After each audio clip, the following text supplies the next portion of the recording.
Good morning students. आज integration के दूसरे पार्ट पर हम क्वेश्चन को सॉल्व करेंगे। जैसे कि क्वेश्चन देख रहे हैं आप, integration d x upon 4x² plus 9। तो देखिए आपका जो नीचे अगर प्लस देखिए, दो चीज़ें होती हैं। एक तो tan इनवर्स x होता है जिसमें हमेशा 1 प्लस कोई फंक्शन होता है, एक होता है साइन इनवर्स एक्स। अगर अंडर रूट 1 माइनस कोई भी फंक्शन है, वेरिएबल है, तब हम उसे साइन इनवर्स में कन्वर्ट, साइन इनवर्स के इंटीग्रेशन के रूप में फॉलो करते हैं। और 1 प्लस बन रहा हो तो उसे टेन इनवर्स एक्स के इंटीग्रेशन के रूप में फॉलो करना चाहेंगे। तो हम देखिए इसमें 4x² प्लस 9 है, तो इसमें प्लस है, तो निश्चित बात है इसमें टेन इनवर्स का प्रारूप बन सकता है। तो मैंने क्या करा, 1 बनाने के लिए 9 कॉमन ले लिया, नीचे वाले पार्ट से 9 कॉमन ले लिया, तो यहाँ हो गया 1 और ये 9 बाहर आ गया। ठीक है, अब देखिए 1/9 तो कॉन्स्टेंट कोफिशिएंट हो गया, ये बाहर आ गया। अब बचा 1 प्लस 4/9 x², जो कि बेसिकली 2/3 x का होल स्क्वायर है। ठीक है, तो जिस पद का होल स्क्वायर है उसे डायरेक्ट टी माना जा सकता है, पूरे को। तो इसे टी माना, तो एक्स को सब में टी में कन्वर्ट करेंगे तो 2/3 एक्स का डी एक्स, टी का टी टी, डी एक्स की वैल्यू आ गई 3/2 टी टी, 3/2 टी टी। तो देखिए यहाँ वैल्यू रख दी ऊपर, यहाँ पर वैल्यू रख दी 1/9 as it is, 3/2 d x की जगह डी टी। ठीक है, डी टी आ गया 1 प्लस टी स्क्वायर। बेसिकली अब ये फार्मूला बन चुका है एक्स की जगह टी के पदों में, D T upon 1 plus T square, जो कि प्रारूप है integration d x upon 1 plus x square का। जो इंटीग्रेशन होता है टेन इनवर्स एक्स, यहाँ वेरिएबल टी है, तो ये हो गया टेन इनवर्स टी, टी का मान वापस रख दिया। ठीक है, अब देखिए integration d x upon under root 25 minus 36x²। अब देखिए अंडर रूट 25 यानी यहाँ 1 बन सकता है, तो 1 बनाने के लिए अंडर रूट 25 कॉमन लिया, मतलब 25 अंदर से कॉमन लिया। ठीक है, 25 कॉमन लिया तो ये बन गया 1 माइनस 36/25 x²। ये हो गया 5 1/36/25, बेसिकली 6/5 x का होल स्क्वायर है। किसका स्क्वायर है? 6/5 x। तो जिसका स्क्वायर है उसको पूरे को टी मान लिया, उस पूरे को टी मान लिया। तो इसको डी एक्स, ये डी टी, यानी डी एक्स की वैल्यू निकल गई, क्योंकि एक्स को टी में कन्वर्ट करेंगे तो डी एक्स को डी टी में कन्वर्ट करेंगे। यहाँ वैल्यू रख दी, 1/1 माइनस टी स्क्वायर, जो बेसिकली साइन इनवर्स टी है।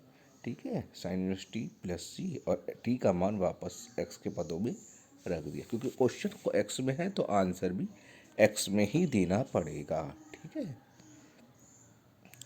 नेक्स्ट वन, ये इंपॉर्टेंट है, थोड़ा ध्यान से देखिएगा। साइन इनवर्स एक्स और या कॉस इनवर्स एक्स, एक ही कोई भी सभी क्वेश्चन आ जाए ध्यान देखना। इसको कैसे करेंगे, देखिए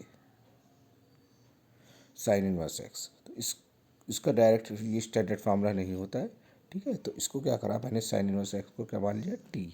देखो साइन इनवर्स एक्स को टी माना तो एक्स बराबर क्या हो गया, साइन टी। तो डी एक्स बराबर क्या हो गया, साइन टी का कॉस टी डी टी। ठीक है, तो यानी डी एक्स की जगह तो क्या रखूँगा, कॉस टी डी टी। ठीक है, तो देखिए इस ऊपर वाली इक्वेशन, इसमें मैंने वैल्यू रखी, साइन इनवर्स एक्स को क्या माना है, टी, तो इसकी जगह तो रख दिया टी, और डी एक्स की जगह क्या रख दिया, कॉस टी डी टी। ठीक है, तो बेसिकली ये क्या बन गया, T cos T D T. अब यहाँ हो गए दो पद। अब दो पद हो गए तो गुणा का फार्मूला लगेगा। गुणा के फार्मूले में हमेशा देखो कि फर्स्ट किसे माना जाएगा, सेकंड किसे माना जाएगा। तो ध्यान दीजिए, फर्स्ट किसे माना जाता है, टी की जो पावर वाले फंक्शन होते हैं उन्हें हमेशा फर्स्ट माना जाता है, क्योंकि उनका डिफरेंशिएशन करने से वो घटता चला जाता है। लॉग वाले फंक्शन को अधिकतर टी फर्स्ट माना जाता है। ठीक है, इनवर्स वालों को अधिकतर फर्स्ट माना जाता है। ठीक है, तो दी क्वेश्चन पे डिपेंड करता है। ठीक है, यहाँ टी कॉस टी है तो टी को फर्स्ट माना जाएगा। तो देखो फार्मूला लगाया है, पहला ऐसे ही दूसरे का समाकलन माइनस पहले का अवकलन दूसरे का समाकलन, और जो पूरा आएगा उसका पूरे का समाकलन। ठीक है, यहाँ डी टी है बाहर। ठीक है, देखिए पहला ऐसे ही दूसरे का समाकलन कॉस टी का समाकलन साइन टी, माइनस पहले का अवकलन टी का अवकलन 1 कॉस टी का समाकलन साइन टी डी टी। ठीक है, अब देखिए तो क्या हो गया, टी साइन टी, यानी अब जो समाकलन करना है किसका करना है, साइन टी का। ठीक है, तो t sine t minus sine T का समाकलन माइनस के कॉस टी प्लस सी। ठीक है, अब यहाँ जब सब सारा कन्वर्ट हो गया, इंटीग्रेशन कंप्लीट हो गया, T sine T plus cos T plus C, तो टी का मान रख दिया वापस, टी था sine inverse X, sine T का साइन इनवर्स एक्स, साइन से साइन इनवर्स हट सक जाएगा, कोई दिक्कत नहीं।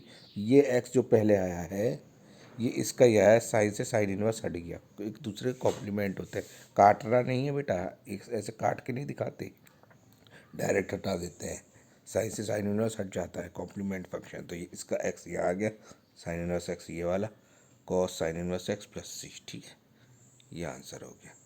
दूसरा इंपॉर्टेंट आता है लॉग एक्स का, लॉग एक्स का देखिए, लॉग एक्स का देखिए, लॉग एक्स का भी हमेशा याद रखिए, लॉग एक्स का भी कभी ऐसे नहीं होता, इसमें इंटू वन लेके करना पड़ता है, इंटू वन लेके करना पड़ता है, ये स्पेशल केस है, ये क्वेश्चन इंपॉर्टेंट है बेटा, ठीक है। तो देखिए लॉग एक्स का 1 × log x, तो हमेशा मैंने बताया था ही पीछे, लॉग एक्स को क्या मानेंगे फर्स्ट, और सेकेंड किसे मानेंगे 1 को। देखो फार्मूला लगा दिया मैंने, पहला ऐसे ही दूसरे का समाकलन माइनस पहले का अवकलन दूसरे का समाकलन, जो आएगा उसका पूरे का समाकलन, यानी पहला ऐसे ही लॉग एक्स ऐसे ही 1 का समाकलन क्या आ गया एक्स, दूसरे का माइनस पहले का अवकलन लॉग एक्स का अवकलन 1/x, 1 का समाकलन एक्स, तो एक्स से एक्स कट गया, ठीक है, जो आएगा वो पूरे का समाकलन, तो ये हो गया एक्स लॉग एक्स, और यहाँ आ गया 1 का समाकलन, तो 1 का समाकलन क्या होता है एक्स, ठीक है, प्लस सी जोड़ देंगे बाद में, ठीक है। ऐसे ही दूसरा है एक्स लॉग एक्स, अब एक्स भी है लॉग एक्स है, तो एक्स की पावर वालों को प्रायोरिटी देते हैं, उसे फर्स्ट मानते हैं, नहीं सॉरी लॉग एक्स, अच्छा लॉग एक्स है साथ में, सॉरी सॉरी सॉरी, एक्स के साथ लॉग एक्स है, तो लॉग एक्स को फर्स्ट मानते हैं, क्योंकि इसका डिफरेंशिएशन 1/x होता है, तो घटना चले जाते हैं, तो लॉग एक्स को फर्स्ट मानेंगे। तो देखिए पहला है ऐसे ही दूसरे का समाकलन, भाई एक चीज़ और भी है ना, लॉग एक्स का समाकलन है नहीं ना, तो इसलिए इसे फर्स्ट मान ही नहीं सकते, हमें ये भी तो देखना पड़ेगा उसका समाकलन होता हो, लॉग एक्स का तो स्पेशल केस में ही निकलता है ना, इसलिए, ठीक है। तो पहला ऐसे ही दूसरे का समाकलन माइनस पहले का अवकलन दूसरे का समाकलन, जो पूरा आएगा जो आएगा उसका पूरे का समाकलन, देखिए लॉग एक्स पहले ऐसे ही दूसरे का समाकलन एक्स का समाकलन x² माइनस पहले का अवकलन लॉग एक्स का अवकलन 1/x, दूसरे का समाकलन एक्स का समाकलन x²/2, तो एक्स एक्स कट गया, तो क्या बचा x² log x, और यहाँ से समाकलन करना है किसका करना है एक्स का समाकलन करना है, एक्स का समाकलन क्या हो जाएगा x²/2 बाद में प्लस सी कर देंगे, ठीक है। तो क्वेश्चन बस फार्मूला याद होना चाहिए, फिर से बता देता हूँ फार्मूला, पहला ऐसे ही दूसरे का समाकलन माइनस पहले का अवकलन दूसरे का समाकलन, जो आएगा उसका पूरे का समाकलन, ठीक है। अब देखिए अगला क्वेश्चन, e⁻m tan−1x/1 + x² मैंने आपको क्वेश्चन में बताया था, अगर किसी क्वेश्चन में उस चीज़ का डिफ्रेंशिएशन बैठा हो तो उस पद को टी मानते हैं, ठीक है। तो देखो tan−1x का बैठा है 1/1 + x², तो देखो तो tan−1 का तो एम एक कोफिशिएंट है, तो इस पूरे को टी मानेंगे, इस पूरे को मैंने क्या मान लिया टी, तो एम ऐसे ही tan−1x का डिफ्रेंशिएशन 1/1 + x² dx = dt, यानी